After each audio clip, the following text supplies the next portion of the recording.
Ciertamente tenemos que reconocer que nos falta mucho. Nos falta mucho conocimiento de Dios. Nos falta mucho por entender su voluntad, por entender su palabra, por comprender más a plenitud la obra redentora de nuestro Señor Jesús. Somos muy breves, somos muy pequeños de entendimiento. No nos alcanza. Ese Dios tan inmenso, tan grande, tan maravilloso, no puede ser asimilado en nuestra mente tan limitada, tan pequeña. Pero Dios quiere que nos esforcemos por conocerlo. Dice, el que se gloríese en entenderme y conocerme, que yo soy Jehová. Amén. Bueno, pues hagámoslo, intentemos conocerlo mejor, conocer mejor su palabra y conocer también mejor a los siervos que han caminado con Dios en diferentes tiempos de la raza humana y han sido ejemplos para nosotros. Un Job que está ahí, un Enoc que caminó con Dios, un Abraham. No quiero nombrarlos a todos, son muchos siervos que han permitido que Dios llene sus vidas y han ofrendado su vida, menospreciando las riquezas de este mundo para servir a un Dios vivo, un Dios maravilloso. Pues es el turno nuestro, amén. Ahora, muchos de estos siervos son de admirar. Específicamente, ahorita quiero centrar mi comentario en los apóstoles. Realmente, mira, cuando uno ve cómo predicaban los apóstoles, ¿verdad? Hay una gran diferencia entre lo que ellos predicaban y cómo se predica el evangelio ahora. El concepto del evangelio, de la salvación que tenían los apóstoles y los primeros discípulos es muy diferente al concepto con el cual nosotros ahora pretendemos llegar a las personas para ofrecerles el evangelio, amén. Algunos llegan con milagros, otros llegan con promesas, ¿verdad? Por ahí el día de ayer vi una publicación que decía: Dios ha cambiado los tiempos para bendecirte. Padre Santísimo, ¿y cuándo Dios te dijo eso? ¿Y en qué te basas para decir eso, verdad? Es completamente, muy desfasado del entendimiento de Dios. Suponer que Dios va a detener los tiempos para bendecirte así, de una manera personal, ¿verdad? Sabiendo que los tiempos de Dios ya están establecidos y que Dios no cambia sus tiempos. Entonces, sí, ofertamos mucho, ¿verdad? Pero cuando vemos aquí, por ejemplo, el apóstol Pedro que se levantó y empezó a predicar, ¿verdad? Y empieza a predicar en el capítulo 2 y empieza a predicar acerca de, menciona las escrituras, menciona ahí el derramamiento del Espíritu Santo, menciona ahí en el versículo 22, este Jesús Nazareno es un varón aprobado por Dios, y ahí dice, ¿verdad?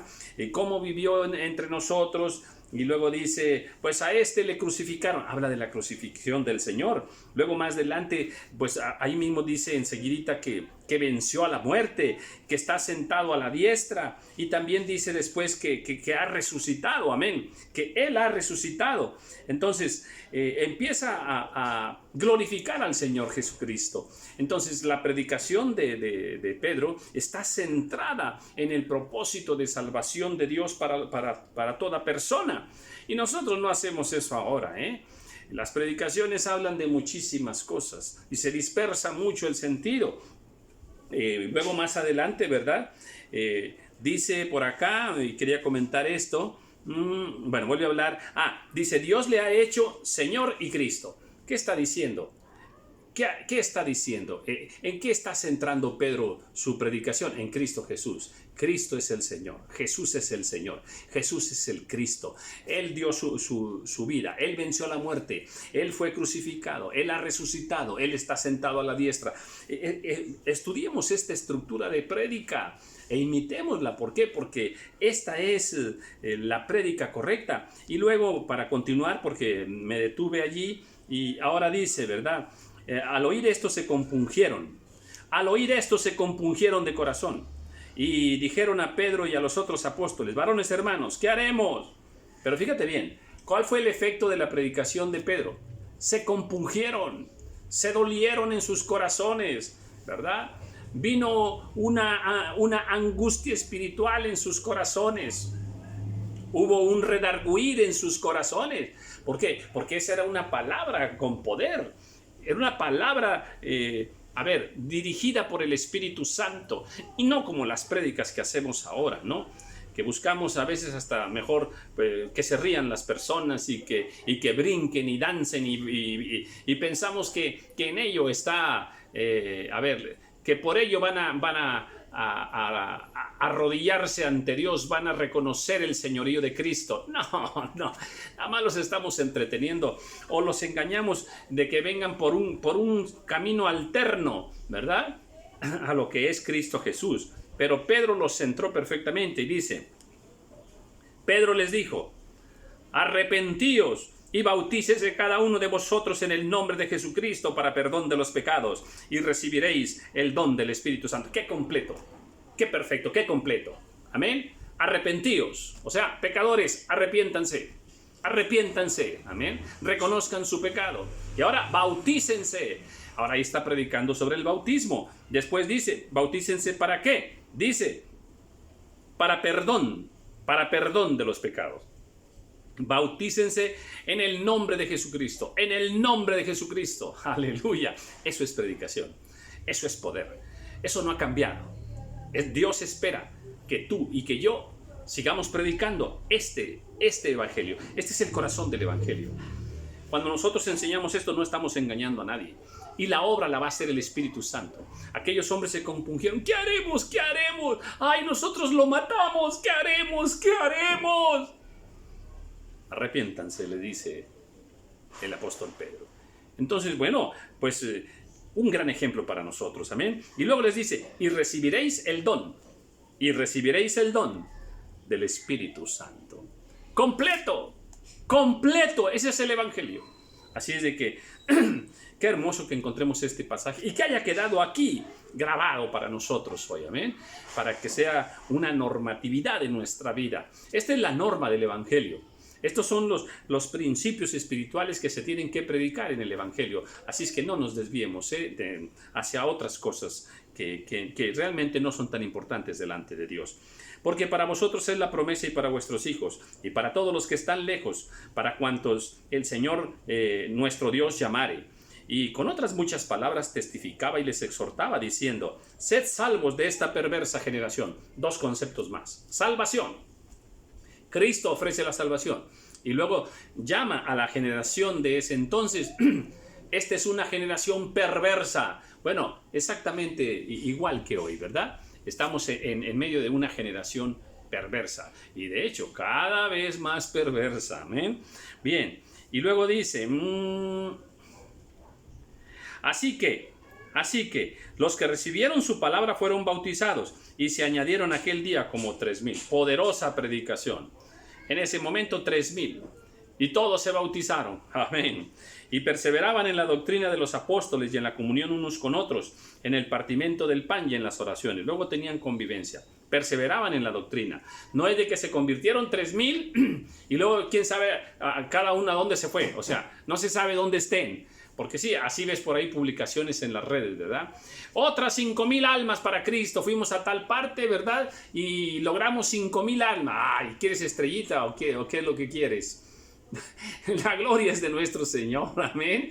Ahora, pues muchas de esas, repito, de esas personas que escuchan un mensaje, pues muchas de ellas ya al final, pues no sabemos ni dónde queden, ¿verdad? Pero estos 3,000, dice, perseveraban en la doctrina, o sea, se quedaron en el cuerpo de Cristo y fueron adoctrinados por los apóstoles y en comunión unos con otros, tanto que tenían sus reuniones para el partimiento del pan y se reunían para orar. Esta es una conversión verdadera. Esta es una conversión verdadera. No basta con que allá una persona o 10 personas les compartimos ahí afuera de un hospital, ¿verdad? Y por el miedo de la pandemia y todo, pues ahí estaban todos compungidos, pero no compungidos por el Señor, compungidos por la pandemia, ¿verdad? Por los enfermos que están por ahí junto a ellos. Esa es esa compunción, ¿verdad? no es un compungir de arrepentimiento, de pesar en Dios. No, ese es un dolor por una situación grave y delicada, ¿verdad? En la que todos estamos hermanados en este tiempo. Pero no es un redarguir del Espíritu Santo de pecado, por ejemplo, en la vida de las personas. Muchas personas que están en ese tipo de necesidades, ¿verdad? Pues buscan una solución a su problema. No están buscando al Señor, no están buscando cambiar de vida, no están buscando arrepentirse de sus pecados. Entonces, a ver, no nos engañemos. Y veamos, aquí tenemos, ¿verdad? Hasta que perseveraban también en las oraciones. Entonces hubo una relación intensa, se procuró una relación y un seguimiento espiritual. Y sobrevino temor a toda persona, y muchas maravillas y señales eran hechas por los apóstoles. Aquí hay algo hermoso. Muchas señales y maravillas eran hechas por los apóstoles. Bueno, pues mira cómo el Señor confirmaba. O sea, ahí vemos el poder. No nada más vemos la predicación, vemos el poder de Dios. El poder de Dios manifestado. ¿Qué sucedía? Que había entonces allí, Dios hacía señales y prodigios. Amén. Señales y prodigios a través de los apóstoles. Pues gloria a Dios. Está confirmando Dios que Él verdaderamente está presente en la vida de estos siervos. Dios debe confirmar en este tiempo también. Amén. Él quiere hacerlo. Todos los que habían creído estaban juntos y tenían en común todas las cosas. Entraron en una relación de iglesia. Amén. Y vendían sus propiedades y sus bienes y los repartían a todos según la necesidad de cada uno. Había un desprendimiento de las cosas materiales, amén, y una comunión preciosa. Y luego dice algo más, ¿verdad? Que se repartía de acuerdo a la necesidad de cada uno. Este es un criterio justo, ¿verdad? Cuando nosotros, nos toque participar de alguna repartición de algo, ¿verdad? Sea dentro del cuerpo de Cristo o una repartición, no sé, en el seno familiar, esta repartición debe hacerse de acuerdo a la necesidad de cada uno. Este es un criterio justo, amén, porque Dios quiere que seamos justos en todo momento. Y perseverando unánimes cada día en el templo y partiendo el pan en las casas, comían juntos con alegría y sencillez de corazón, amén. Cada día en el templo, cada día en el templo, cada domingo en el templo, no, cada día en el templo, cada día en el templo, amén. Muy diferente, ¿verdad? Pues este es el fuego de la iglesia primitiva. Este es el nacimiento de la iglesia que estableció nuestro Señor. Y bueno, Dios quiere que así continuemos, amén. Dice, y partiendo el pan también por las casas comían juntos con alegría y sencillez de corazón. Una comunión hermosa, pero en esta comunión había dos cosas, alegría. Y había algo más, sencillez de corazón. Sencillez de corazón. Dios ama mucho la sencillez. Amén. No seamos tan complejos, no seamos tan complicados, ¿verdad? A veces entramos en situaciones humanas, ¿verdad? De etiqueta humana, por ejemplo, de reglas de urbanidad humana y otras reglas aparte, no nada más de urbanidad, ¿verdad? Y se pierde el sentido de la sencillez. Se entra en prejuicios, ¿verdad? Se entra en posturas humanas, reglas humanas, ¿verdad? Que hacen que se pierda mucho la sencillez que a Dios le agrada. Dios quiere que nosotros tengamos una comunión sencilla, amén, pero alegre de corazón. Alabando a Dios y teniendo favor con todo el pueblo. Alabando a Dios, alabando a Dios, alabando a Dios. Esto estaba presente en ellos y debe estar presente en tu vida y en nuestra vida, amén. Alabando a Dios y teniendo favor con todo el pueblo. O sea, tenemos que manifestarnos también en amor hacia todo el pueblo, hacia los que son hermanos en Cristo y hacia los que no lo son. La expresión de Dios es para todos. Dice, y el Señor añadía cada día a la iglesia los que habían de ser salvos, amén. Entonces, es Dios quien redarguye, es Dios quien salva, es Dios quien abre los corazones. Entonces el Señor irá llevando de tiempo en tiempo a aquellos a los que Él quiere que sean salvos, amén. Luego dice en el capítulo 3, Pedro y Juan subían juntos al templo a la hora novena, la de la oración, y era traído un hombre cojo de nacimiento, a quien ponían cada día a la puerta del templo que se llama la Hermosa, para que pidiese limosna de los que entraban en el templo. Aquí, bueno, de entrada es importante ver que, me gusta que Pedro y Juan estaban juntos. Eso es lindo. Pedro y Juan estaban juntos. Hermoso, ¿eh? Una comunión preciosa de hermanos en Cristo. ¿A dónde iban? Pues a la oración. Amén. Y bueno, pues así nosotros tengamos comunión y hagamos las cosas que también naturalmente tenemos que hacer. Y entonces dice que había ahí un hombre, ¿verdad?, que ponían en el templo de la Hermosa a la puerta para que pidiera limosna. Este era un hombre cojo de nacimiento. Cuando vio a Pedro y Juan que iban a entrar en el templo, les rogaba que le diesen limosna. Pedro, con Juan fijando en él los ojos, le dijo: míranos. Entonces él les estuvo atento, esperando recibir de ellos algo. Mas Pedro dijo: no tengo plata ni oro, pero lo que tengo te doy. En el nombre de Jesucristo de Nazaret, levántate y anda. Qué pasaje tan bello, amén. Qué pasaje tan bello. ¿A dónde iban? A buscar el rostro de Dios. ¿Y qué sucedió? Pues que antes de entrar en la casa del Señor estaba una persona con una gran necesidad de Dios y una gran necesidad también pues de las terrenales, ¿verdad? En este caso, una gran necesidad de salud. Y bueno, ¿quién iba entrando allí? Pues 2 siervos del Señor. Pues esos 2 siervos del Señor, de entrada, déjame decirte que no eran ricos. O sea, no son ricos. Al menos no ricos en plata, en oro, en dinero de los hombres. Pero ellos sintieron que Dios quería bendecir a este hombre. Ellos no fueron sordos a la necesidad, al clamor de este hombre. Pero ellos pudieron ver más allá de la enfermedad, más allá de la necesidad. Había otra necesidad en este hombre. Entonces, me encanta cuando Pedro dice: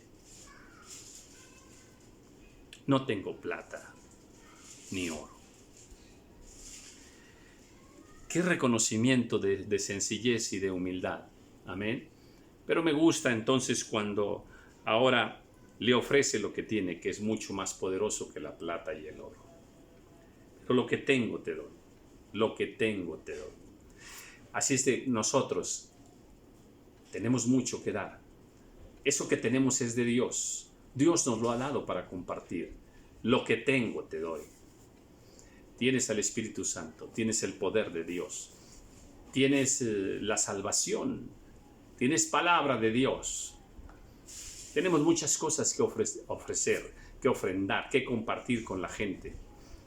Dice: lo que tengo te doy. ¿Sabes qué tengo? Tengo a Jesucristo en mi corazón. Así es de que en el nombre de Jesucristo, levántate y anda. Tomándole de la mano derecha, le levantó. Y al momento se le afirmaron los pies y tobillos. Y saltando, se puso en pie y anduvo. Y entró con ellos en el templo, andando y saltando y alabando a Dios. ¡Qué corazón tan hermoso! Muchos han recibido milagros del Señor y no se acercan a Él. Siguen con su vida de derroche. Pero este hombre, déjame decirlo de esta forma, merecía ese milagro.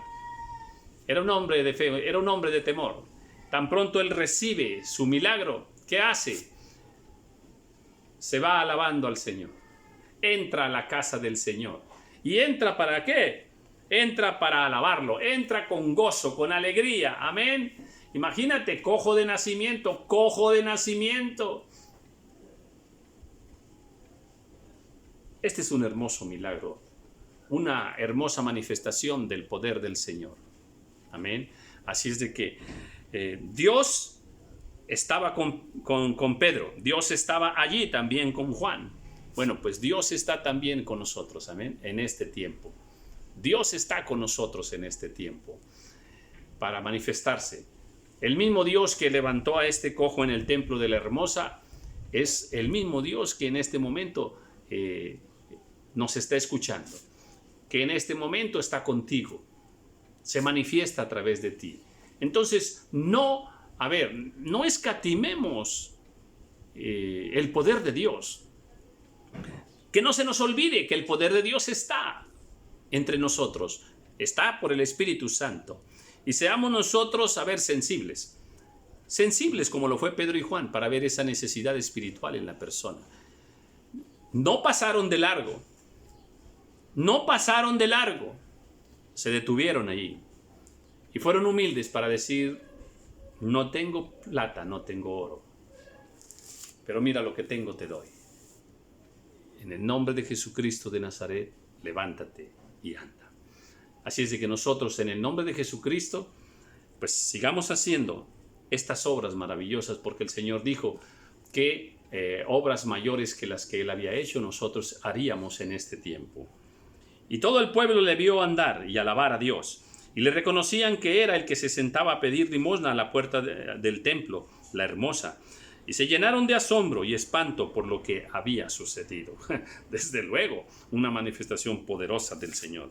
Y teniendo asidos a Pedro y a Juan, el cojo que había sido sanado, todo el pueblo atónito concurrió a ellos al pórtico que se llama de Salomón.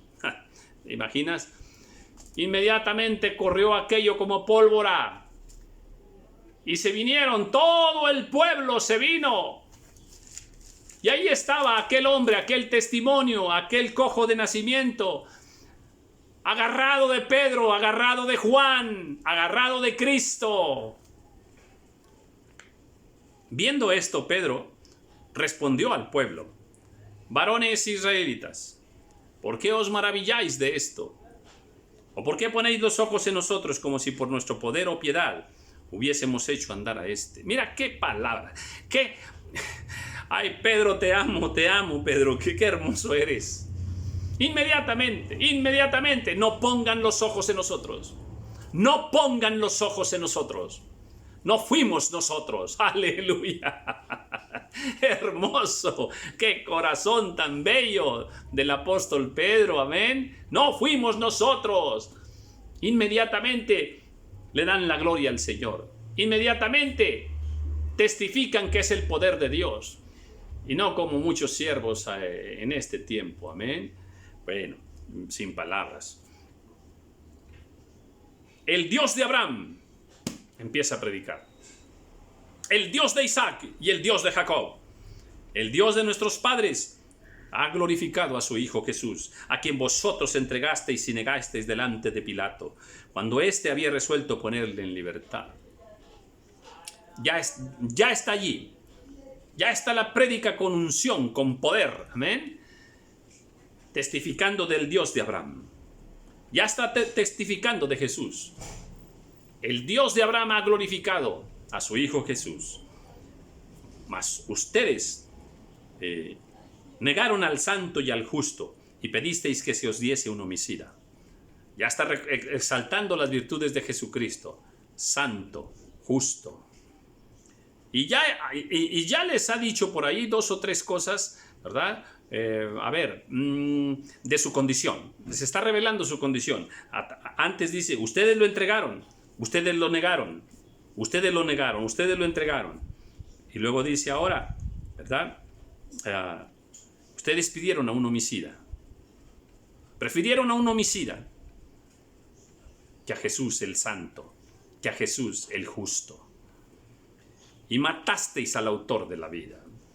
Ya está diciéndoles: en Cristo Jesús hay vida. Ustedes lo mataron. Esa es una verdad. No los está condenando, pero ya está en su prédica revelándoles la condición de sus vidas. A quien Dios ha resucitado de los muertos, de lo cual nosotros somos testigos. Está hablando ahora de la resurrección de nuestro Señor Jesucristo. Este es el mensaje. Pedro nos enseña lo que nosotros debemos predicar, lo que nosotros debemos compartir. Esta es la estructura espiritual que nosotros tenemos que respetar. Y por la fe en su nombre, por la fe, A Dios se acerca con fe. A Cristo se acerca con fe. Amén. Es la fe. A veces cuando compartimos en este tiempo hablamos de muchas cosas, pero no hablamos de la fe. Sí, sucede mucho, ¿eh? Es importante la fe para que si se acercan al Señor, sepan que es por fe y que es un paso sencillo de arrepentimiento, de comprender una condición humana con una gran necesidad de Dios. Y que es por fe que Dios nos recibe. Y por la fe en su nombre, a este que vosotros veis y conocéis, le ha confirmado su nombre. Amén, amén. Gloria, gloria, gloria, gloria, gloria. Y la fe que es por él ha dado a este completa sanidad en presencia de todos vosotros. O sea, este hombre acaba de alcanzar salvación por la fe. Este hombre acaba de alcanzar algo más, un milagro por la fe. Dios confirmó su fe, obrando un milagro en su vida. Aleluya. Entonces, primero la fe. Amén. Primero la fe. Primero entender quién es Cristo. Mira, los milagros vienen después. Los milagros vienen después.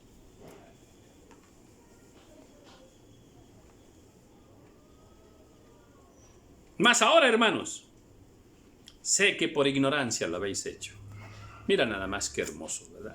Por eso te dije que no los estaba condenando, ¿eh? No los estaba juzgando. Les estaba compartiendo de la condición de ese tiempo, de esa generación. Sé que por ignorancia lo habéis hecho, como también vuestros gobernantes. Pero Dios ha cumplido así lo que había antes anunciado por boca de todos sus profetas, que su Cristo había de padecer. Ahora está haciendo referencia al Antiguo Testamento. Amén. Así que arrepentíos y convertíos. Una vez más, arrepentíos. En el primer discurso, cuando Pedro comparte, los lleva al arrepentimiento, que se conviertan a Dios. En este segundo discurso, igual. Hay que llevar a las personas al arrepentimiento, a convertirse al Señor. Dice, para que sean borrados vuestros pecados. Una vez más habla del arrepentimiento y perdón de pecados, para que vengan de la presencia del Señor tiempos de refrigerio. Primero arrepiéntete. Acepta a Cristo para que venga a tu vida tiempos de frescura, tiempos de refrigerio, nuevos tiempos en Cristo Jesús. Amén. Y no como lo hacemos a la inversa. Queremos llevarle primero a las personas los tiempos de refrigerio, sin arrepentimiento, sin reconocer una condición humana de pecado.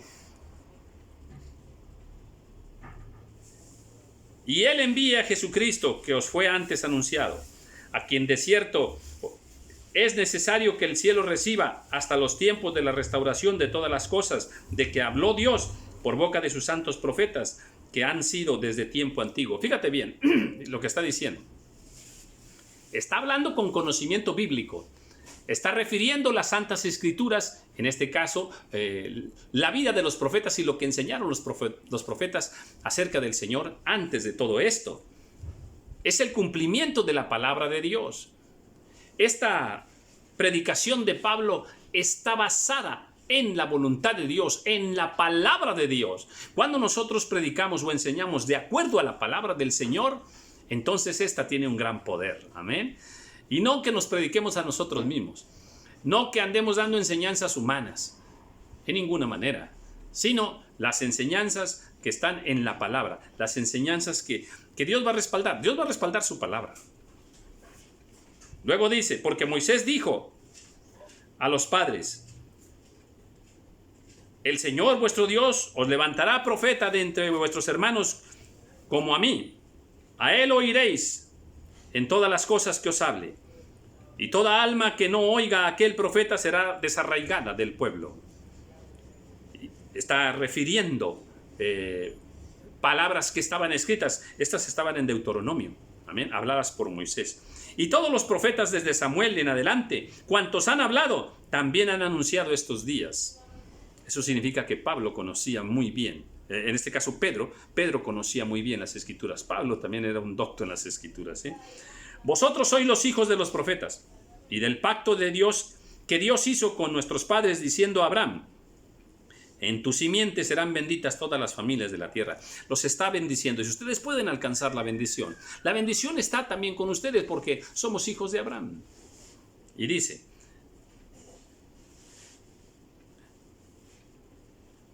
en tu simiente serán benditas todas las familias de la tierra.